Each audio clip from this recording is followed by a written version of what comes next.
Bismillahirrahmanirrahim. Assalamualaikum warahmatullahi wabarakatuh. Terlebih dahulu saya ingin mengucapkan ribuan terima kasih kepada Ustazah Cik Mariam dan juga Dr. Zeliza kerana memberikan kami peluang untuk membuat satu artikel yang bertajuk Amalan Pensabitan Nusyuz dalam Mahkamah Syariah di Malaysia. Baiklah, kumpulan kami terdiri daripada 4 orang ahli. Yang pertama adalah saudara Amirul Hakim bin Khairul Anwar. Seterusnya Matin Muzammil bin Muhammad Yaakob, dan yang ketiganya Wan Muhammad Islamuddin bin Wan Adnan, dan saya sendiri Zaini Aidili bin Zunairi. Diharapkan pembentangan video pada hari ini akan memberikan serba sedikit penjelasan secara menyeluruh tentang tajuk artikel kami ini. Baiklah. Assalamualaikum warahmatullahi wabarakatuh. Sebagai pendahuluan, Islam sangat menuntut ikatan perkahwinan sehingga perhubungan suami dan isteri ini merupakan suatu tanda kebesaran Allah Ta'ala. Selain daripada itu juga, perkahwinan ini merupakan jalan hidup yang bahagia antara suami dan isteri. Namun begitu, rumah tangga juga boleh menjadi jalan yang sukar dan tidak bahagia bagi sesetengah orang. Perambaian atau kelalaian dalam memberi nafkah dan tanggungjawab sama ada daripada pihak suami atau isteri adalah merupakan faktor yang boleh menyebabkan berlakunya konflik rumah tangga dan di mana ia boleh terjerumus ke dalam nusyuz. Seterusnya adalah definisi nusyuz. Definisi nusyuz dari segi bahasa ialah ia berasal daripada perkataan nasyaza yang membawa maksud tempat yang tinggi. Dari segi istilah pula, nusyuz ni terdapat banyak takrifan yang berbeza mengikut perspektif ulama yang berlainan, seperti Husain Bahris dan Wabah As-Suhaili. Akan tapi ia membawa kepada maksud yang sama, iaitu nusyuz ni dari segi istilah ialah pelanggaran kewajipan yang telah ditetapkan oleh Allah SWT yang telah dilakukan oleh seorang isteri terhadap suami, sehingga seolah-olah isteri itu telah menempatkan dirinya lebih tinggi daripada kedudukan suami. Seterusnya kita akan pergi pula kepada perbincangan mengenai asas pensabitan nusyuz. Dalam permasalahan nusyuz ini, asas pensabitan yang telah digunakan oleh para ulama dan fuqaha dalam mensabitkan seseorang itu nusyuz adalah dengan merujuk kepada nas Al-Quran dan juga hadis. Pertama, kita akan melihat dari sudut Al-Quran. Terdapat pada surah An-Nisa ayat 34 bermaksud, dan perempuan-perempuan yang kamu bimbang melakukan perbuatan derhaka iaitu nusyuz, hendaklah kamu menasihati mereka, dan jika mereka berdegil, pulaukanlah mereka di tempat tidur, dan kalau jika mereka berdegil, pukullah mereka dengan pukul yang ringan yang bertujuan mengajarnya. Berdasarkan ayat terusnya, berdasarkan hadis. Hadis yang mana menceritakan di dalam slide itu, menceritakan tentang nusyuz serta memberitahu cara penyelesaian bagi mengatasi masalah nusyuz itu sendiri. Okey, baiklah. Sekian saja. Baiklah, di samping itu, kita akan terus kepada topik perbincangan yang seterusnya, iaitu mengenai bagaimana untuk kita mengenali tanda-tanda isteri itu nusyuz terhadap suaminya. Baiklah, di sini terbahagi kepada dua bahagian, iaitu nusyuz isteri melalui percakapan dan juga melalui perbuatan. Okey, kita sentuh dahulu dari sudut percakapan. Dari sudut percakapan terdapat dua juga tanda-tanda isteri itu nusyuz. Yang pertamanya ialah isteri itu bercakap kasar terhadap suaminya, seperti menengking. Menengking macam mana? Woi, apa kau buat ni? Macam tu, lebih kurang.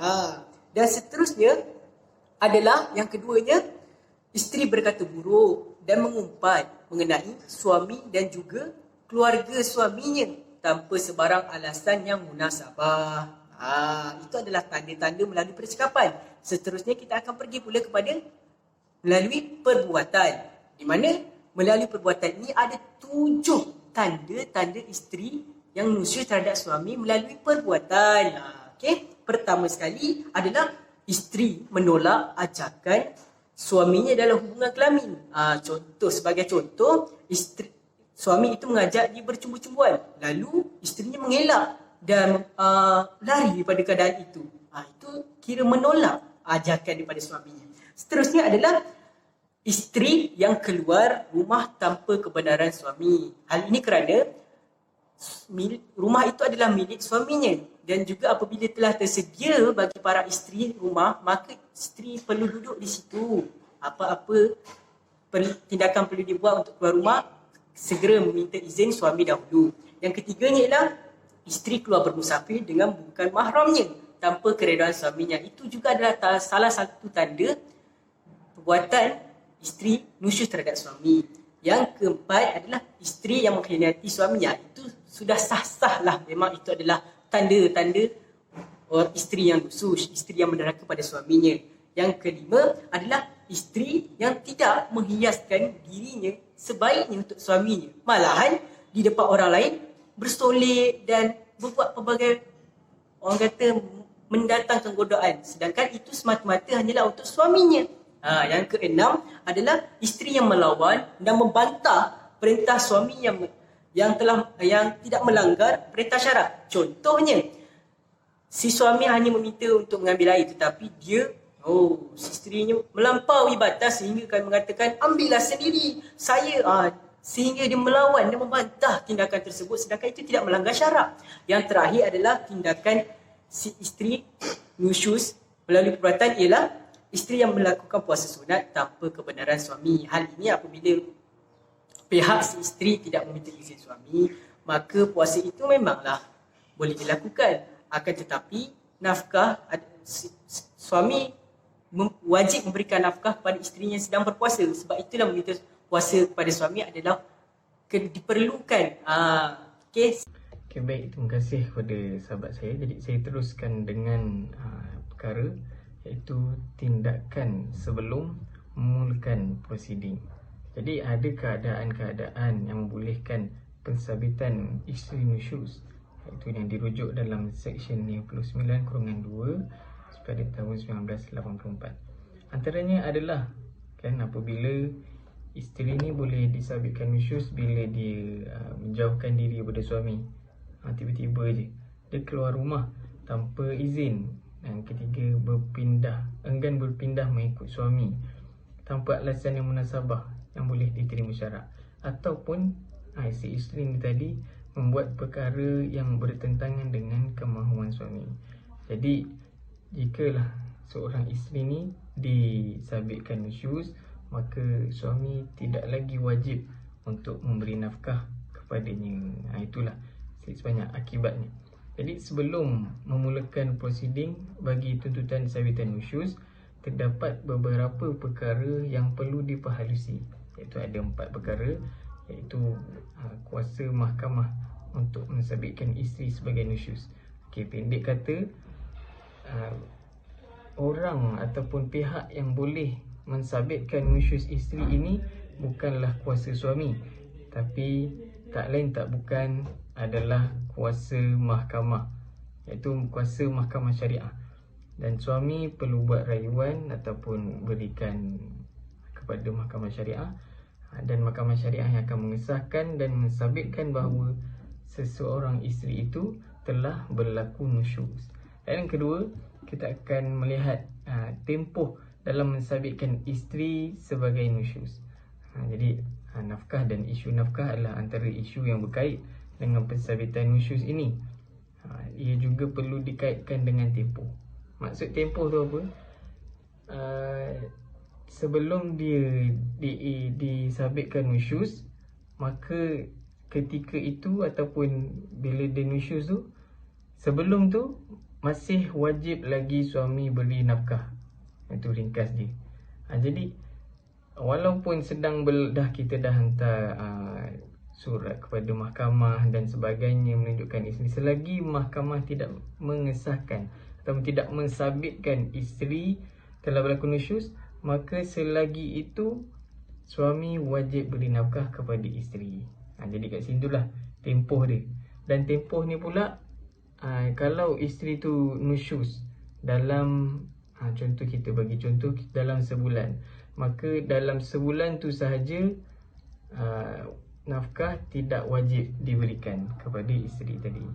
Adapun jika si isteri telah bertaubat dan kembali kepada suami, maka wajiblah semula suami memberikan nafkah kepada isteri. Itulah yang dikatakan tempoh tadi. Kalau sebulan nusyus, sebulan lah tak wajib. Kalau 2 bulan nusyus, maka 2 bulan lah tidak diwajibkan untuk suami beri nafkah kepada isteri. Yang ketiga adalah tindakan-tindakan sewajarnya oleh suami. Okey, baik. Jikalau suami itu melihat isteri dia nusyus pada pertama kali, ataupun baru-baru ada unsur-unsur nusyus atau bibit-bibit dia derhaka kepada suami dia perlu mengambil tindakan yang sewajarnya. Dengan apa? Kalau kita baca dekat sini, iaitu contohnya dengan memberi nasihat, menasihati isteri akan kesan dan akibat perbuatan nusyus. Maksudnya perlu ada perbincangan. Tidak bolehlah terus melulu pergi ke mahkamah. Baik, seterusnya suami tadi boleh mengasingkan tempat tidur dengan isteri, dan juga kalau tak memberi apa-apa kesan, maka suami dibolehkan untuk memukul isteri dengan pukulan yang tidak menyakiti, tetapi dengan tujuan mendidik. Maksudnya kat sini kita sedia maklumlah pukulan yang tidak menyakiti itu bagaimana. Asalkan tidak menyakiti, asalkan tidak sampai luka, sekadar pukulan untuk memberi didikan, itu sahaja dibolehkan, tidak lebih daripada itu.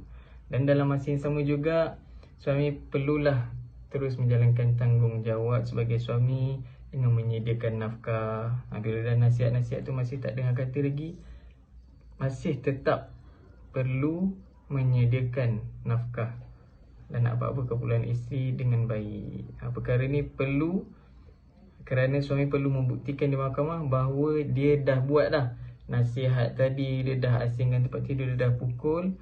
Jadi ini adalah bukti bahawa dia telah melakukan tanggungjawabnya dengan baik, dan isterinya yang telah derhaka walaupun suami telah menjalankan tanggungjawab dengan baik.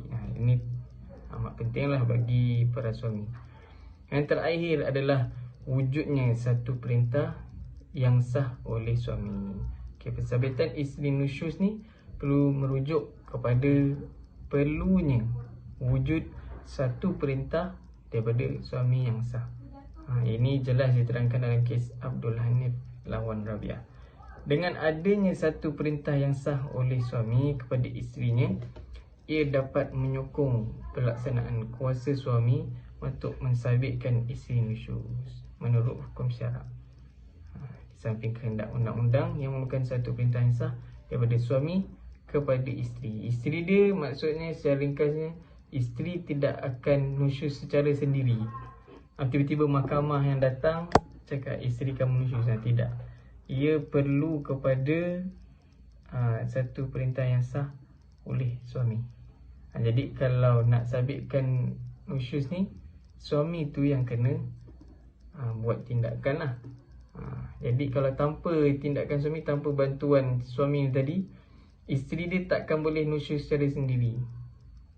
Maksudnya mahkamah tak boleh masuk campur. Mahkamah akan proceed, meneruskan apa yang dilapor oleh suami. Jadi itulah sedikit sebanyak berkenaan dengan tindakan sebelum memulakan prosiding. Saya teruskan kepada sahabat saya yang seterusnya. Baik, kita teruskan kepada tata cara pensabitan nusyus dalam mahkamah syariah. Maka dalam pensabitan nusyus dalam mahkamah syariah terdapat 3 perkara yang boleh dilakukan. Yang pertama melalui notis permohonan ex parte, yang kedua melalui saman, dan yang ketiga pembelaan dan tuntutan balas. Baik, kita tengok satu persatu perlakuan ataupun step yang kita boleh ambil untuk mensabitkan nusyus di peringkat mahkamah. Maka yang pertamanya notis permohonan ex parte.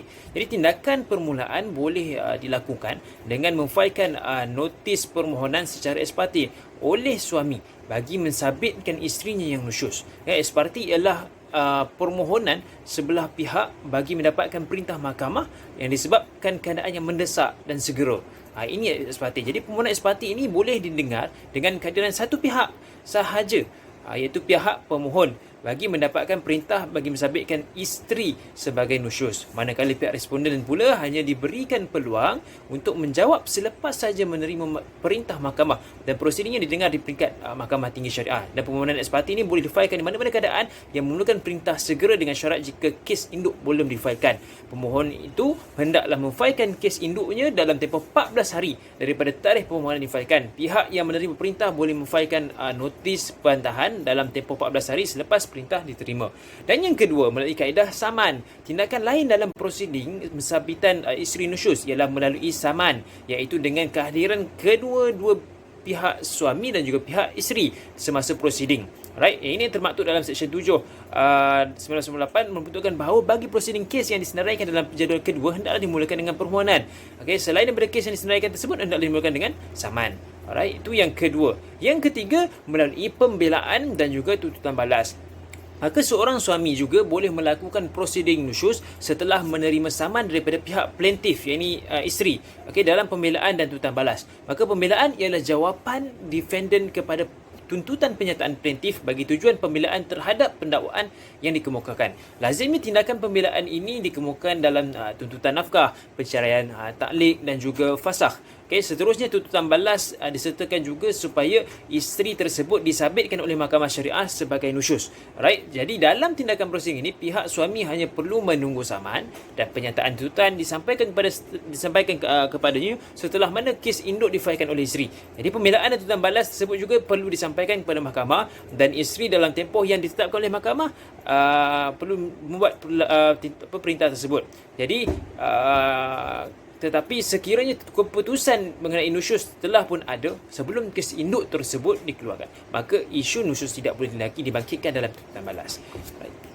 Sebagai kesimpulannya, prosiding tuntutan sabitan nusyus tidak hanya menekankan perkara semasa prosedur tersebut, namun turut melibatkan aspek tindakan sewajarnya yang telah diambil oleh pihak suami dalam memberikan perintah pada isteri agar taat. Kerana elemen suami berterusan menjalankan tanggungjawabnya sebaiknya juga menjadi pertimbangan mahkamah bagi mengelakkan kes tuntutan sabitan nusyus ini hanya sebagai satu sandaran untuk melepaskan tanggungjawab nafkah di pihak suami.